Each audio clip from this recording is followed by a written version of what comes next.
I've noticed something when it comes to the Pokemon community, and that is people always point out the flaws the newer games have, whether it's quote unquote too easy or not enough stuff in this game. Those are usually complaints I hear the most when it comes to the modern Pokemon games, while everyone praises the classic Pokemon games. And what some of these people have done with these classic Pokemon games is that they take them and modify them to create a Pokemon ROM hack. If you guys don't know what a Pokemon ROM hack is, I'll explain it briefly. What a ROM hack is basically it enhances the base game and adds a bunch of stuff like harder bosses and usually every Pokemon in the national dex. ROM hacks bring a new light on the perspective on what a Pokemon game should be by the players, and I'm going to go over 6 reasons why ROM hacks are ironically saving Pokemon games. But real quick, if you're new to the channel, why not subscribe? I post tons of Pokemon commentary videos just like this one, and if you think you're subscribed, just double check to make sure you actually are. Now let's get on with the video. So the first reason I'm going to go over on why ROM hacks are saving Pokemon games is because it enhances the difficulty of the game. Now let's face it, the newer Pokemon games are very easy. For whatever reason, they remove set mode from the game, and Gym Leader Ace Pokemon don't even carry 4 moves. The only close thing I can think of that was actually hard was the BDSP Elite Four and the fact that their Pokemon were actually EV trained. Other than that, the game is relatively tame. However, Pokemon ROM hacks make the game hard from start to finish. In terms of the games I'm talking about, Pokemon ROM hacks like Renegade Platinum, Blaze Black, and Fire Red Omega are all games that are not super hard, but definitely a lot harder compared to the average vanilla game. All made by legendary ROM hacker Drayano.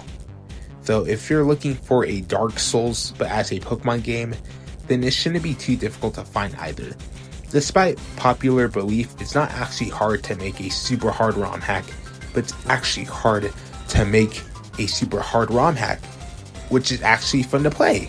Games like Emerald Kaizo and Run and Bun come to mind as super hard yet fun games. Although the main reason why so many hard ROM hacks exist is for the sole purpose to hardcore Nuzlocke, which in turn causes the game to be less fun towards more casual players.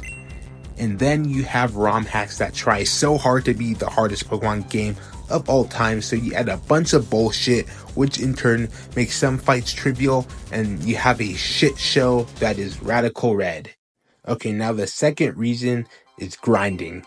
You guys all know it, and you saw this one coming. Let's face it, grinding in Pokemon sucks so much. I kid you not, there was one time I played Pokemon Platinum, and right before the Elite Four, I noticed my team was in the mid 40s.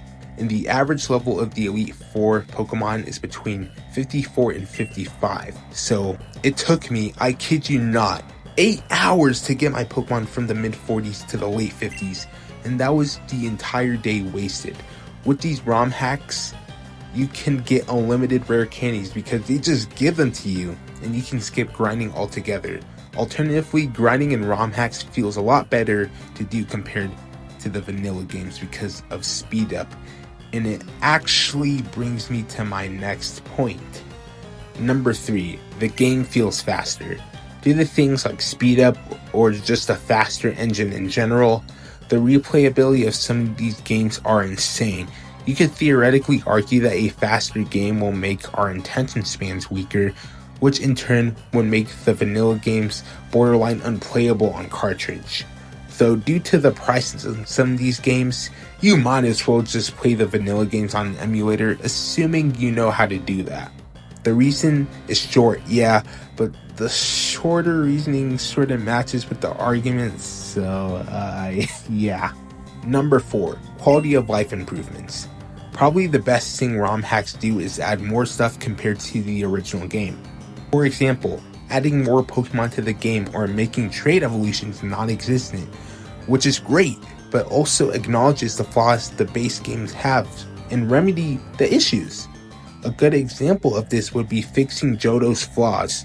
Pokemon Sacred Gold is another game made by Drayano. Although I haven't played the game, I heard it fixes all Johto's overbearing issues and adds Giovanni to the game. The other game I'll talk about is Pokemon Crystal Legacy. Unlike most ROM hacks I've talked about in this video, Crystal Legacy is one that really tries to make a good Pokemon ROM hack while also having that vanilla taste to it. And what I mean by this is it fixes all of Johto's problems while also feeling like vanilla Crystal as well, which I personally think more ROM hacks should aim towards. Number 5. Accessibility. There are literally thousands of ROM hacks out there. There's probably a few that you'll end up really liking, and you don't have to spend hundreds of dollars just to play Pokemon Emerald.